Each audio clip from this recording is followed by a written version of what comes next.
آقا کریم نے فرمایا جو روزے دار کو افطار کروائے، جو روزے دار کو اللہ اسے 3 انعام دیتا ہے۔ کتنے انعام؟ 3 انعام دیتا ہے۔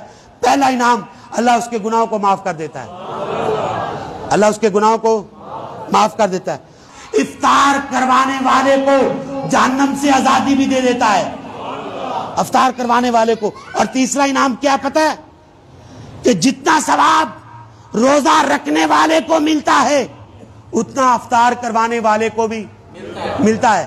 صحابی کھڑے ہو گئے، یا رسول اللہ پھر تقریب ویلے نے، یہ تو امیر لے جائیں گے، ہم تو نہیں کروا سکتے افطار۔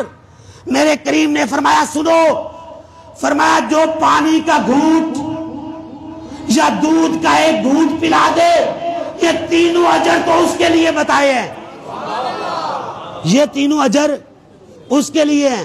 گناہ معاف، جہنم سے آزادی، روزہ دار کے برابر ثواب۔ اس کو جو پانی کا گھونٹ یا دودھ کا گھونٹ دے، ہاں میرے آقا نے فرمایا جو کسی روزہ دار کو پیٹ بھر کے کھانا کھلا دے، حوض کوثر سے میں ایسا پانی پلاؤں گا پورے حشر اس کو پیاس ہی نہیں لگے گی، پورا حشر اس کو پیاس ہی نہیں لگے گی۔